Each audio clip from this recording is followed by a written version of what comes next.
Bonjour à tous, je suis Nathalie de tufaittonsite.com. Donc, je souhaitais partager avec vous mes galères, mais aussi ce que j'ai appris en faisant mes sites toute seule. Parce que j'ai cherché pendant des heures et des heures sur Internet plein de choses, de renseignements, etc. Donc, c'est comme ça que m'est venue l'idée finalement de faire ce site pour partager avec vous comment simplifier un petit peu les choses. Parce que c'est vrai que sur certaines formations que j'ai vues sur Internet, ce que je pourrais reprocher, entre guillemets, c'est la complexité des mots employés par les personnes. Donc, je voudrais faire quelque chose de simple. Sur mon site, j'ai commencé à faire trois choses. Donc là, c'est sur l'achat des noms de domaine. Bon, j'ai pas pu vous faire profiter de l'achat en direct de mon nom de domaine dans la mesure où, hélas, j'ai eu un bug sur la vidéo et j'ai dû recommencer, mais j'avais déjà acheté mon nom de domaine. Bon, ce n'est pas grave, on va pouvoir quand même voir ensemble comment ça se passe. Donc moi, mon hébergeur, c'est HostGator, hein, donc c'est celui qui héberge tous mes sites. Hein, il y a une différence entre le serveur et l'hébergeur. On reviendra peut-être un petit peu vaguement là-dessus, en sachant que pour vous, ce qui est le plus important, c'est l'hébergeur et non pas le serveur. C'est votre hébergeur qui gère tout ce qui est le côté serveur. Donc, lorsque vous avez vous êtes arrivé sur votre hébergeur, si vous avez déjà, vous pouvez acheter directement votre nom de domaine sur votre hébergeur. Donc, moi, je vais aller acheter un nom de domaine. Je vais vous montrer parce que, en fait, moi, je l'ai déjà acheté tout à l'heure pour faire un site de test. Ah, voilà, il a accepté. Un site de test.com, voilà, est accepté. Ici, tout à l'heure, nous allons aller changer les DNS. On y reviendra un petit peu plus tard. On va pas mettre la charrue avant les bœufs.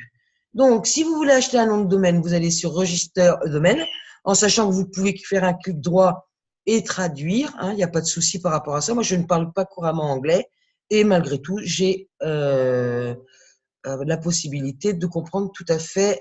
Donc là, déjà, il y a déjà des choses que j'ai mises ici, mais ça n'a pas d'importance. On ne va pas en tenir compte, ni tenir compte du prix, en sachant que, en général, un site, un nom de domaine coûte une douzaine d'euros, entre 9 et 12 euros, suivant là où vous l'achetez.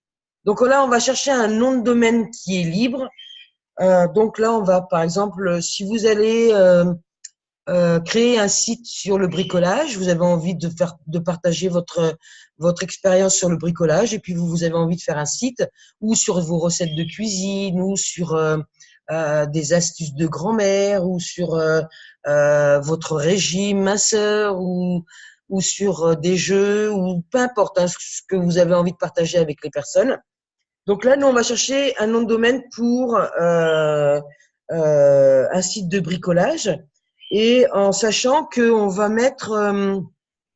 on va déjà avoir au préalable mis sur papier nos recherches avec plusieurs sortes de noms de domaine parce que parfois, il se peut que ce ne soit pas disponible. Par exemple, si je mets jeuxbricole.com, visiblement, sont nombreux les personnes qui bricolent et qui ont un site. Vous allez voir que, voilà, on va traduire en français si vous préférez.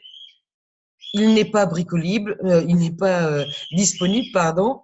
Par contre, il est disponible en point site, en point magasin, en point website. Bon, après, ça, c'est un petit peu plus compliqué. Moi, je préfère, voilà, bon, il y a beaucoup de personnes qui utilisent le point net. C'est les plus utilisés. Le point .com et le point .fr sont les plus utilisés. Info, ça peut être sur une information. Bon, après, ça peut être aussi intéressant. Donc, par exemple, là, on va mettre pp, on va pas mettre d'accent, là, bricole.com.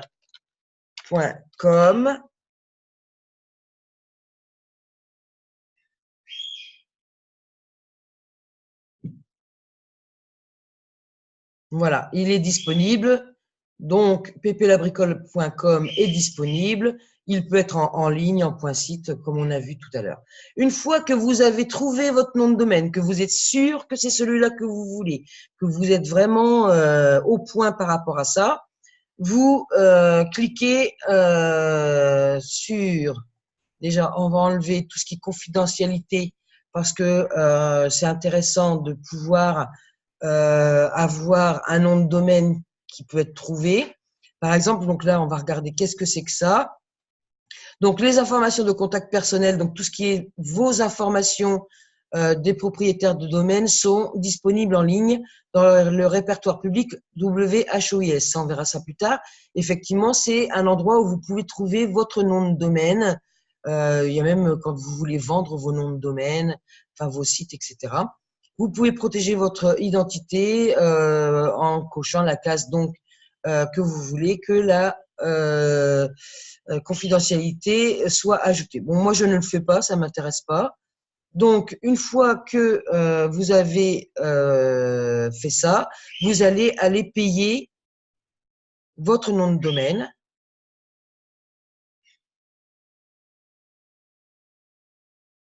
Ici, vous arrivez donc pour Osgator, mais c'est à peu près la même chose pour tout ça. Vos différentes cartes de crédit. Vous pouvez ajouter une nouvelle carte de crédit ou utiliser PayPal. Donc, voilà. Ensuite, vous cliquez sur Continuer to Checkout, donc vous payez hein, tout simplement. Et ensuite, vous allez donc retourner sur votre tableau de bord et votre nom de domaine sera ici, donc en général en attente de paiement avant de pouvoir être utilisé. Voilà tout simplement pour acheter un nom de domaine. Vous pouvez aussi donc aller sur Google, vous n'êtes pas obligé d'être sur HostGator. Moi, avant d'utiliser HostGator, j'ai été sur OVH. J'ai été acheter mes noms de domaine sur GoDaddy. Donc on va y aller, GoDaddy, comme ça on va voir que effectivement, donc là je suis connecté, consulter mes comptes. Voilà, donc moi j'avais acheté avant d'être sur HostGator, sur Jeux Vegan. J'avais acheté Jeux Vegan, nous sortons, mon animal passion, ma petite annonce. Voilà, bon là il me propose d'acheter un autre nom de domaine, mais ça ne m'intéresse pas.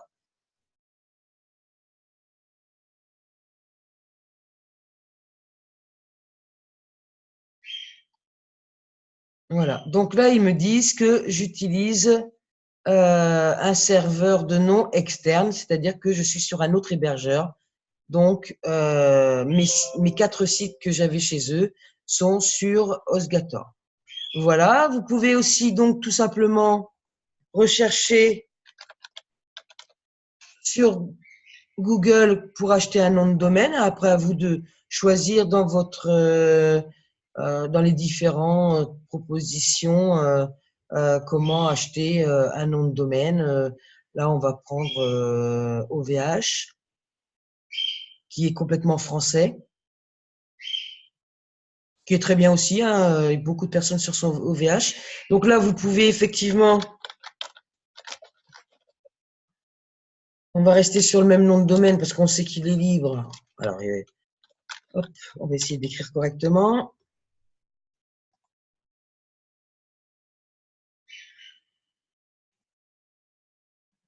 Il cherche si c'est disponible.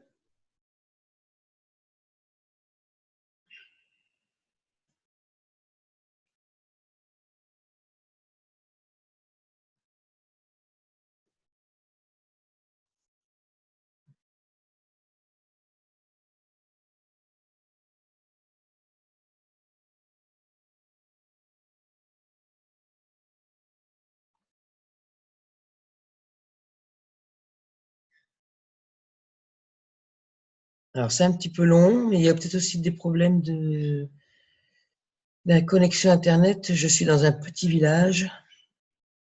Voilà, donc là, il nous dit effectivement que c'est disponible. Là, sans surprise que c'était disponible déjà sur HostGator. Et ensuite, ici, il vous propose différents noms de domaine que vous pouvez donc acheter. Donc, il y a OVH pour 1,99 €, .best, .paris, .site. .online, bon, il y en a plein, il y a .net, .co, .org. Ça, c'est plutôt pour les organisations, pour l'Europe.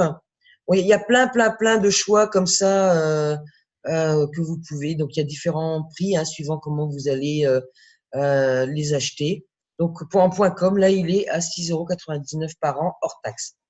Voilà, donc là, nous avons donc, nous, acheté notre nom de domaine sur HostGator et ensuite, nous allons aller changer les DNS pour qu'ils puissent se mettre correctement sur le serveur, qui n'est pas la même chose que l'hébergeur. Voilà, je vous remercie pour votre intérêt et puis je vous dis à bientôt.